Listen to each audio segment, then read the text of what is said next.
सर्दियों की सुबह थी। बेलवा गांव धुंध में लिपटा हुआ था।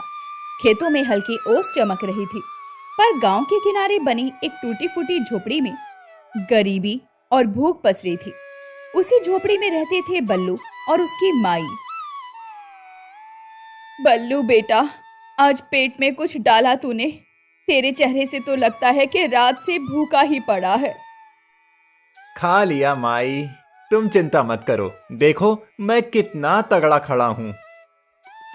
असलियत ये थी कि बल्लू ने कल से कुछ नहीं खाया था, लेकिन माँ को चिंता ना हो इसलिए वो झूठ बोलता रहा। अरे रे, माँ की आंखों से कुछ छुपा है क्या? तेरे गाल बिचक गए हैं, आवाज में दम नहीं है, और तू कहता है पेट भरा है। बेटा, भूख से इंसान का हौसला भी टूट जाता है। माई, भूख सह लूंगा मैं, लेकिन अगर तू रोएगी तो सहा नहीं जाएगा। तू चिंता मत कर, जंगल में कहीं फल फूल मिलेंगे, बकरियां चराने के साथ साथ पेट भी भर लूंगा। कब तक रे बेटा, कब तक ये आस लगाए रहेगा कि ऊपर वाला चमत्कार करेगा? आदमी को जीने के लिए रोटी चाहिए, भगवान के भरोसे पेट कब तक भरेगा? बस कुछ दिन और माई, एक दिन भगवान हमारी भी सुनेगा। इतना कहकर बल्लू ने अपनी पुरानी बांस की लाठी उठाई और बकरियों को लेकर निकल पड़ा। रास्ते में चौपाल पर बैठे गांव वाले उसे देखते ही हंसने लगे। अरे देखो देखो, बल्लू बकरियां वाला आ रहा है, लगता है आज भी खाली पेट जंगल जाएगा। अरे भाई, गरीब की थाली में कब रोटी ठहरती है, उसका तो साया भी भूखा रहता है। राम राम बल्लू, आज भगवान से कहना तेरी किस्मत पलट दे, वरना तू तो ऐसे ही गली गली भटकेगा। बल्लू चुप रहा। उसके मन में हर बार ये ताने तीर की तरह लगते थे, लेकिन उसने जवाब नहीं दिया। जंगल पहुंचकर बल्लू ने बकरियां छोड़ दी।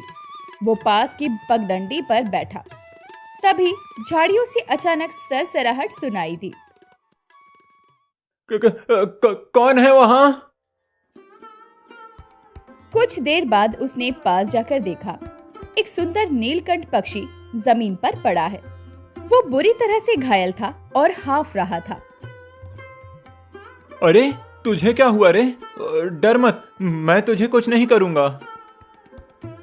उसने अपना गमछा उतारा और पंछी को बहुत प्यार से उसमें लपेट लिया। उसकी आंखों में दया साफ झलक रही थी। घर पहुंचकर बल्लू ने माई से कहा, माई देखो, ये पंछी जंगल में मिला, लगता है नीलकंठ है, इसका पंख घायल हो गया है। हे भगवान, नीलकंठ! बेटा, ये तो पवित्र पक्षी है, इसका ध्यान रखना वरना पाप लगेगा। माई, जब तक मैं हूं इसे कुछ नहीं होगा। बल्लू ने नीलकंठ के पंख पर हल्दी और तेल लगाया और उसे पानी पिलाया और बाजरे के दाने दिए, और वो उसके पास बैठा रहा। शाम ढलने लगी। अब छोड़ दे बेटा, तू खुद ही भूखा है, कुछ खा ले वरना और बीमार पड़ जाएगा। माई, जब तक ये सांस ले रहा है मैं इसे अकेला नहीं छोड़ सकता। मैं ठीक हूँ, तू चिंता मत कर। रात गहरी हो चुकी थी। माई सो चुकी थी, लेकिन बल्लू अभी भी पक्षी के पास बैठा था। तभी पक्षी ने हल्की हरकत की। अरे तू जाग गया? अच्छा है, अब तू बच जाएगा। लेकिन अगले ही पल बल्लू का दिल धक से रह गया। नीलकंठ ने सर उठाया और उसकी आंखों में गहराई से देखा, और फिर इंसानी आवाज में बोला, बल्लू, तेरी सेवा ने मुझे छू लिया है। ये तू बोल रहा है? मैं सपना तो नहीं देख रहा?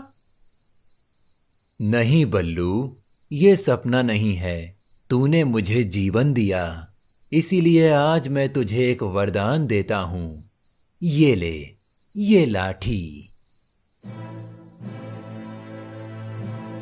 नीलकंठ ने अपने पंखों से रोशनी फैलाई और बल्लू के पास पड़ी पुरानी बांस की लाठी चमक उठी।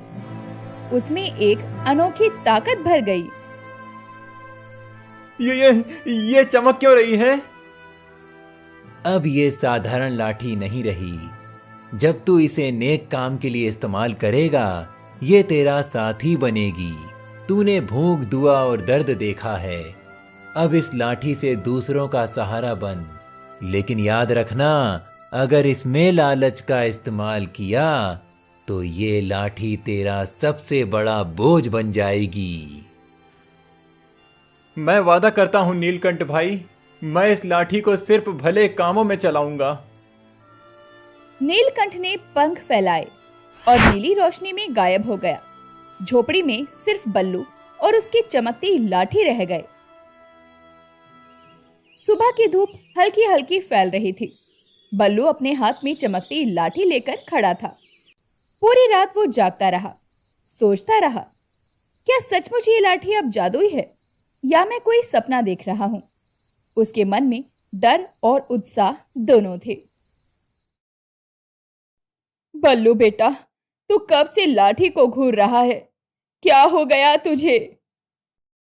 माई, ये वही लाठी है, लेकिन इसमें कुछ अजीब चमक रहा है। कल रात नीलकंठ भाई ने कहा था इसमें कुछ ताकत है। मैं तो समझ ही नहीं पा रहा। पगला मत रे, लाठी तो लाठी ही है। हाँ, तूने अगर नेकी की है तो भगवान तुझे आशीर्वाद देंगे, मगर ये चमक तमक पर ज्यादा भरोसा मत कर। नहीं माई, ये साधारण नहीं रही। आज मैं इसे परख कर देखूंगा। बल्लू अब बकरियों को लेकर जंगल की ओर चल पड़ा। हाथ में वही लाठी थी। दिल में डर भी था और उम्मीद भी। जंगल में बकरियां घास चर रही थी। तभी झाड़ियों में से गुर्राने की आवाज आई। बल्लू ने देखा एक बड़ा भेड़िया घात लगाए बैठा था। बाकी बकरियां घबरा गई और भागने लगी। अरे बाप रे बाप, ये तो सीधा हमला करेगा। बल्लू ने हिम्मत करके लाठी जमीन पर पटकी। जैसे ही लाठी गिरी, जमीन से एक तेज आवाज पैदा हुई। भेड़िया डरकर उल्टा भाग गया। बकरियां शांत होकर बल्लू के पास लौट आई। सच, ये लाठी सच में जादुई है। भेड़िया ऐसे ही भाग गया। हे भगवान! कुछ देर बाद बल्लू को भूख लगी। पेट में अजीब सी जलन होने लगी। माई तो भूखी है, मैं भी भूखा हूँ। काश थोड़ी रोटी मिल जाती। उसने फिर लाठी जमीन पर टेकी और मन ही मन सोचा, थोड़ा खाना मिल जाए।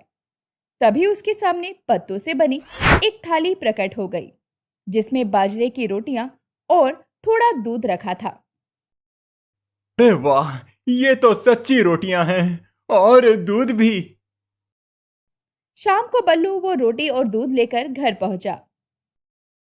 बल्लू, ये रोटियां कहां से आई? मैंने तो कुछ पकाया ही नहीं। माई, बस समझ ले कि भगवान ने भेज दी। धीरे धीरे गांव वालों को खबर लगी कि बल्लू के घर चमत्कार हो रहा है। सुबह कुछ गांव वाले बल्लू की झोपड़ी के बाहर खड़े होकर बल्लू को पुकारते हुए कहते हैं, बल्लू भाई, सुना है तेरे पास कोई ऐसी ताकत आ गई है कि भूखा पेट भर सकता है।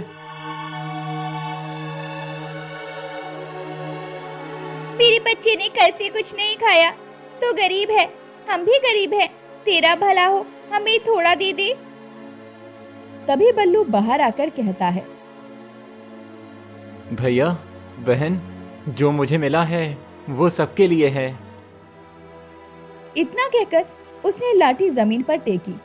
अचानक वहां अनाज की छोटी सी गठरी और रोटियां प्रकट हो गई। गांव वाले खुशी से झूम उठे। बल्लू भाई, तू तो देवता निकला। भगवान तेरा भला करे। तूने हमारे बच्चों का पेट भर दिया बल्लू, अब हमें भूख से डर नहीं लगेगा। रात को झोपड़ी के अंदर बल्लू और माई बैठे थे। तभी माई ने धीरे से बल्लू को कहा, बल्लू बेटा, आज गांव वाले तुझे दुआएं दे रहे थे, पर याद रख, वरदान हमेशा नेकी के काम में ही काम आता है। ये चीज बहुत जिम्मेदारी की है।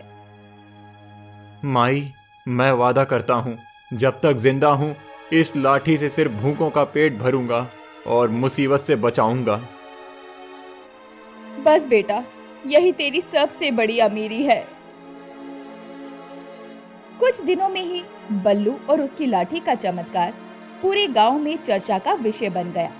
लोग चौपाल पे अब सिर्फ उसकी ही बातें करते थे। भैया, बल्लू की लाठी से तो भूख मिट रही है, अब गांव में कोई बच्चा रोता नहीं। अरे हाँ, अब चूल्हे में धुआं उठता है, औरतें गुनगुनाती हैं, ये सब बल्लू की वजह से हुआ है। सिर्फ गांव ही क्यों, अगर राजा को पता चला तो वो तो बल्लू को अपने पास बुला लेगा। हाँ हाँ, अगर राजा खुश हो गया तो बेलवा गांव का नाम पूरे राज्य में रोशन होगा। मगर पास खड़ा साहूकार कालूराम ये सारी बातें सुनते ही चाल चलने का मन बना लेता है और उसने मन ही मन कहा, ये लाठी अगर मेरे हाथ लग जाए तो मैं पूरे जिले का मालिक बन जाऊंगा। इस गरीब के पास इसका कोई मतलब नहीं। अब रात को कालूराम बल्लू की झोपड़ी पर जा पहुंचा और बल्लू से मीठी आवाज में कहा, राम राम बल्लू भाई। अरे कालूराम भैया, इतनी रात गए, सब कुशल तो है? सब कुशल है रे, बस तुझे मिलने चला आया। देखो, पूरे गांव में तेरी जय जयकार हो रही है। सोच, अगर तू दरबार जाकर राजा को ये लाठी दिखाए तो कितना नाम होगा तेरा। राजा तो तुझे सोने चांदी से लाद देगा। मुझे सोने चांदी से क्या लेना कालूराम भैया, मेरा मकसद तो भूखों को खाना खिलाना है। अरे बावले, अगर तेरे पास सोना होगा, दौलत होगी, तो तू और भी ज्यादा लोगों का भला कर पाएगा। बड़ी ताकत के लिए बड़ा साधन चाहिए। ये बात तो सही है। कालूराम के शब्दों ने बल्लू के मन में एक छोटी सी चिंगारी जलाई। उसे लगा कि अगर राजा खुश हो गया तो गांव का भला होगा। अगली सुबह माई ने बल्लू से कहा,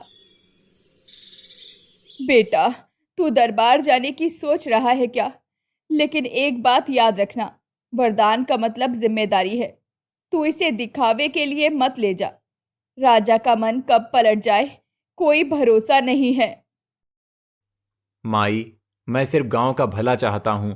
अगर राजा खुश हो गया तो बेलवा गांव भी सुखी रहेगा।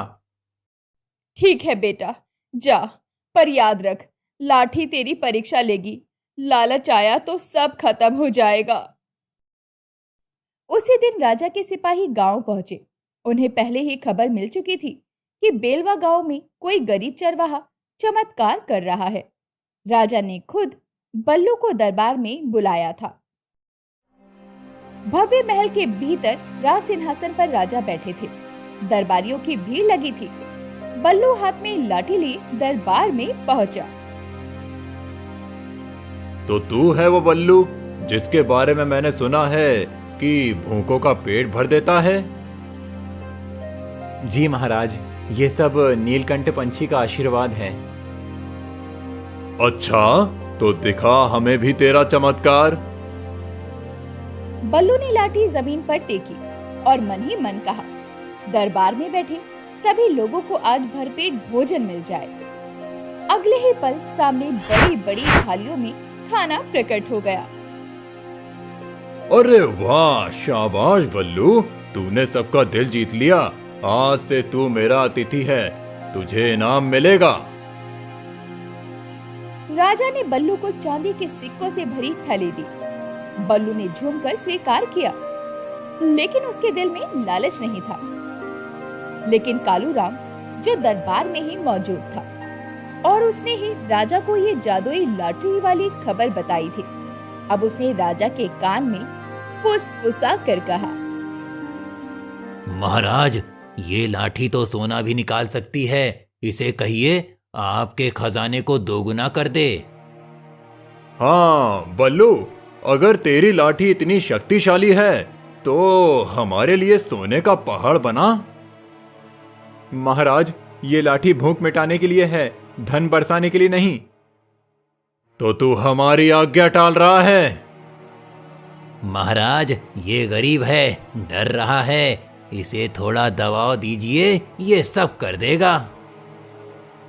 बल्लू के मन में उथल पुथल मच गई। माई की बात याद आई। लाठी तेरी परीक्षा लेगी। लेकिन उसने सोचा, अगर मैं सोना निकाल दूं तो राजा खुश होगा और गांव को फायदा मिलेगा। महाराज, मैं कोशिश करता हूँ।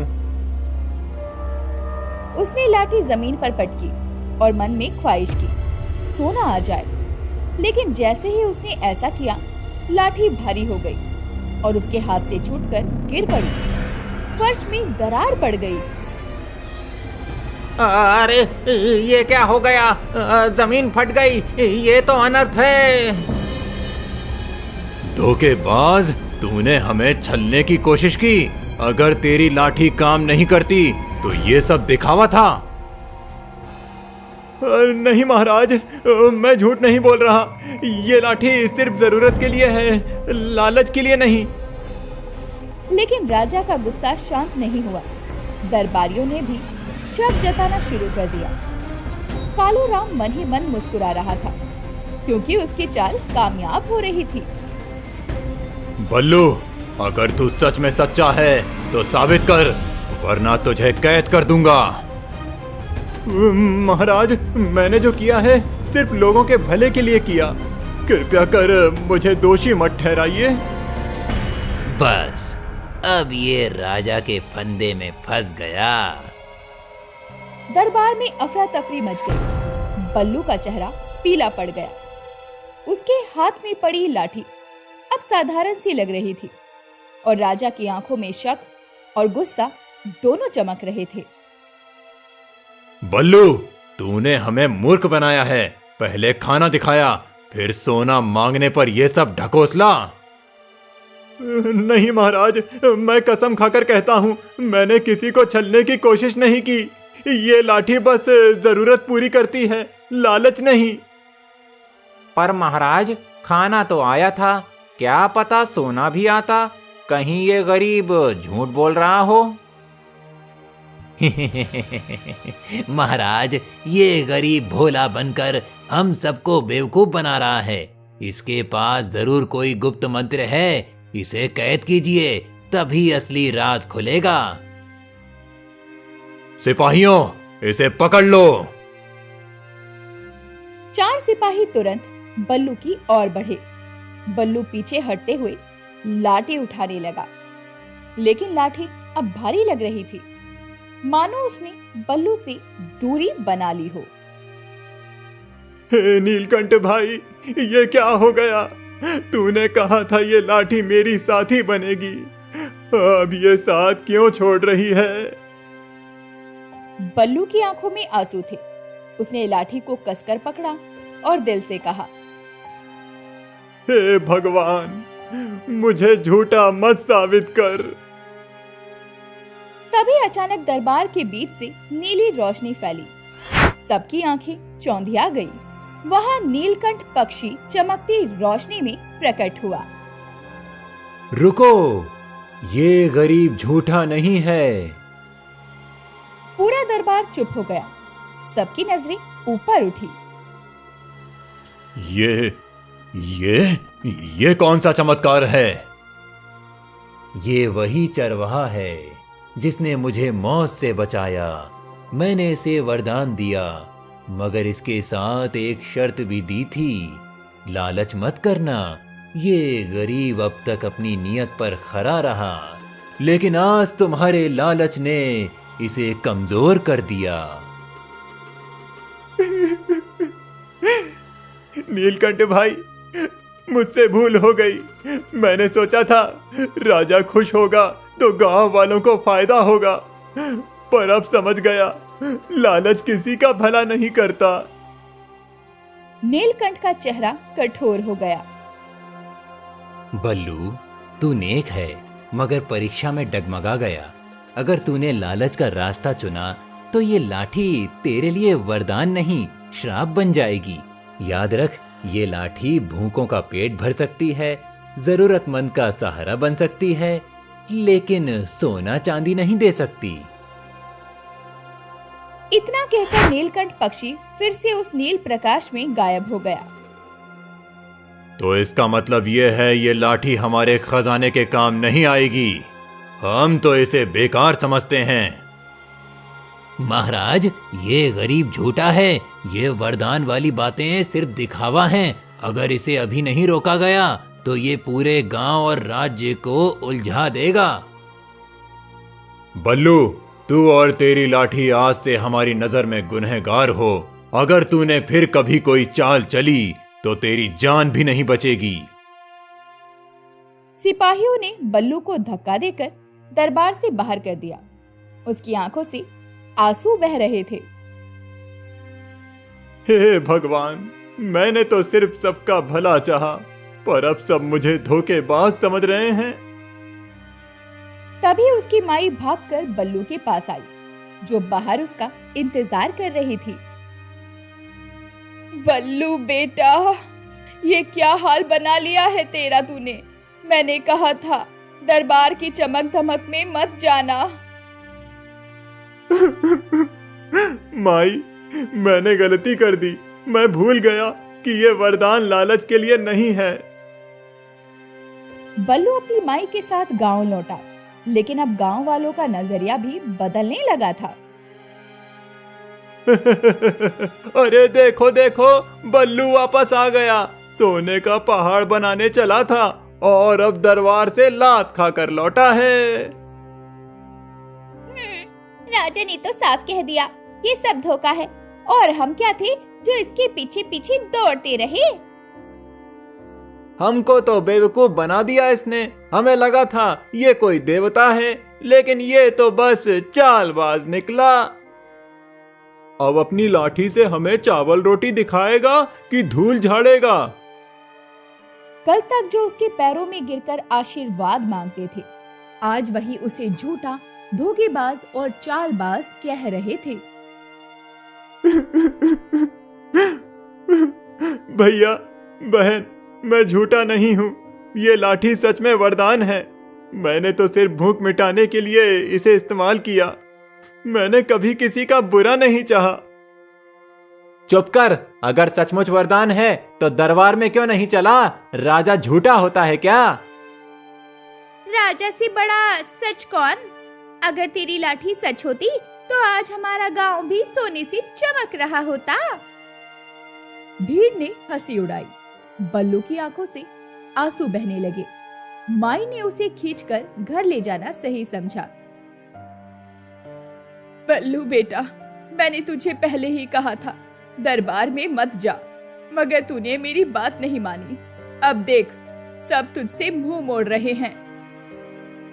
माई, गलती मेरी ही थी। मैंने सोचा था राजा खुश होगा तो गांव का भला होगा, लेकिन मैं भूल गया कि वरदान लालच के लिए नहीं है। अब लोग मुझे झूठा समझते हैं और ये लाठी मेरे लिए बोझ बन गई है। उस रात बल्लू ने पहली बार लाठी को कोने में पटक दिया, जिस पर कभी उसे गर्व था, अब वही उसकी बेइज्जती का कारण बन चुकी थी।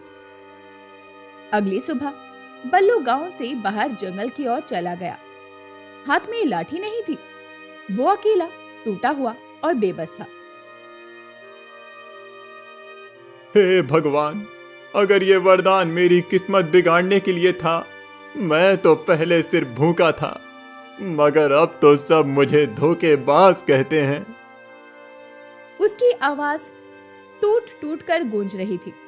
जंगल की हवा भी जैसे उसके दुख में करहा रही थी। इसी बीच कालूराम अपने 2 आदमियों के साथ वहीं आ पहुंचा।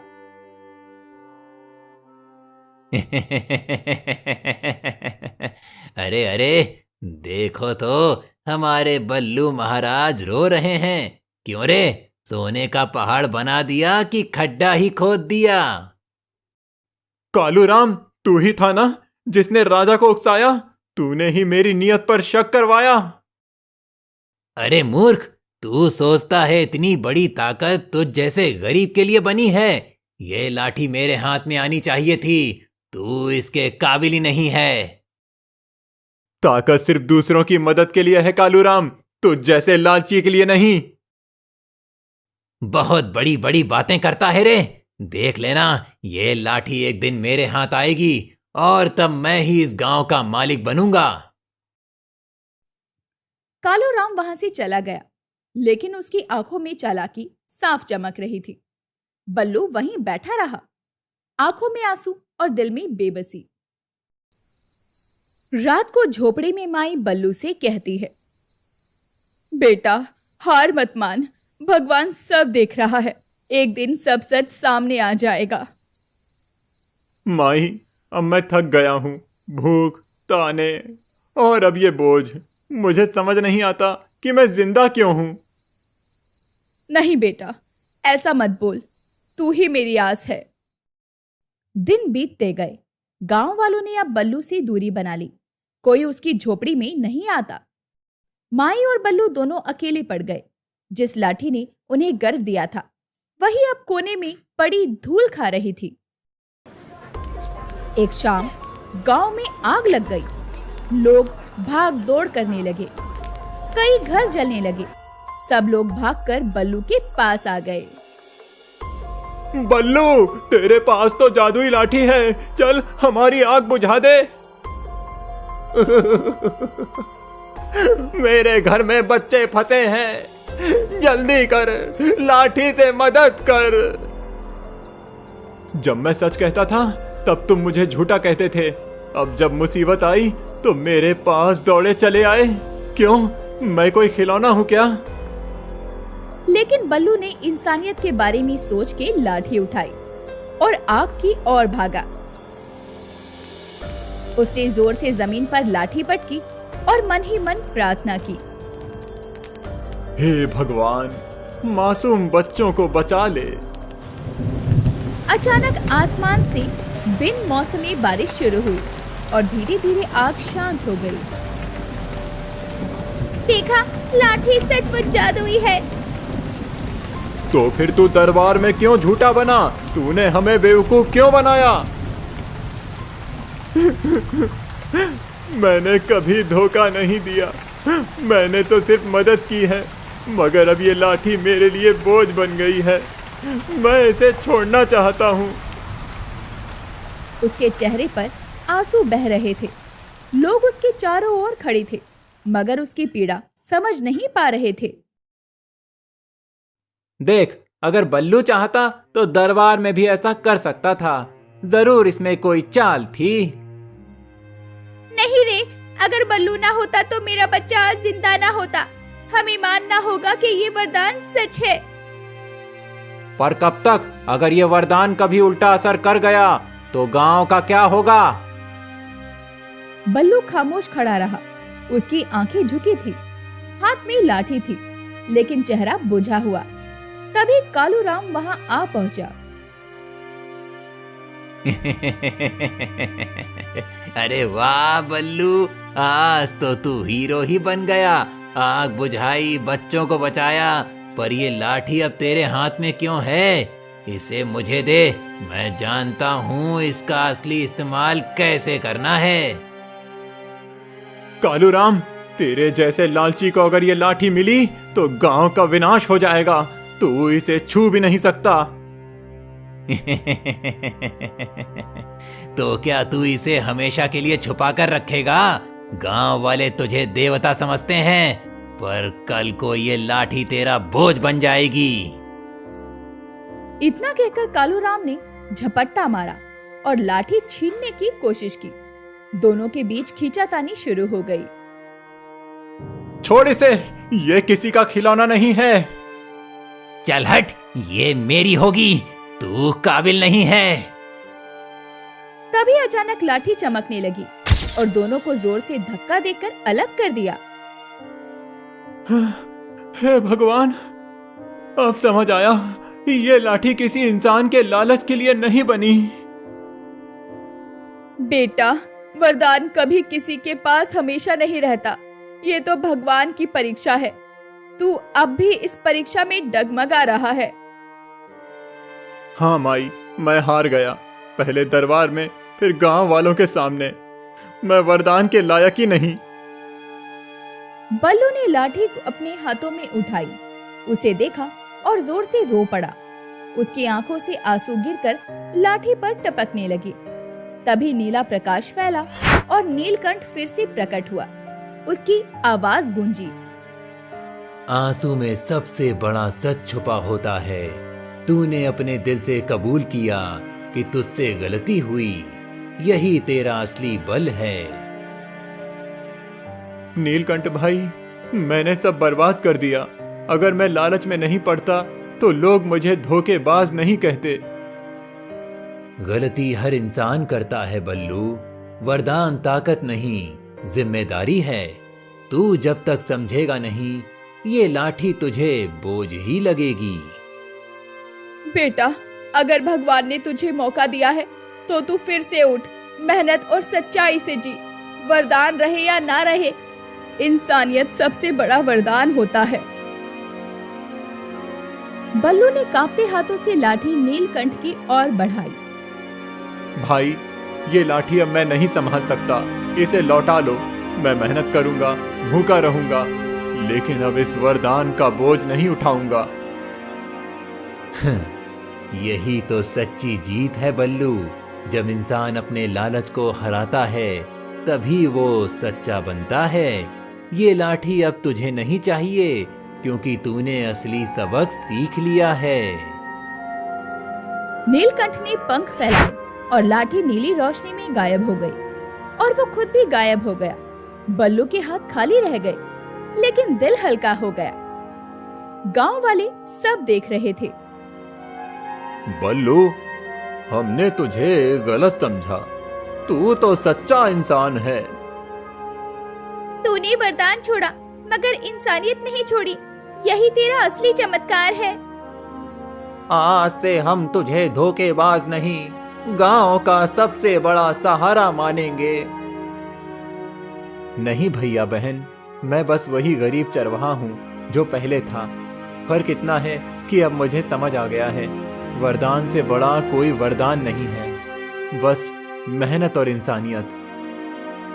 यही तो मैंने चाहा था बेटा, तूने आखिरकार सही राह पकड़ ली। गांव वाले अब बल्लू की मदद करने लगे। सब मिलकर मेहनत करने लगे। धीरे धीरे गांव में फिर खुशहाली लौट आई। बल्लू अब भी बकरियां चराता था, लेकिन उसके चेहरे पर अब संतोष था।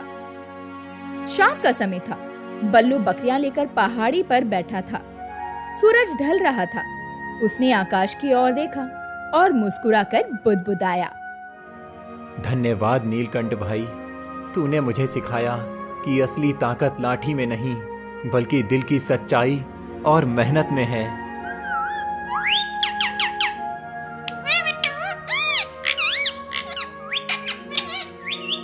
तो दोस्तों, ऐसी ही अनोखी और रसभरी कहानियां देखने के लिए हमारे चैनल को सब्सक्राइब करें।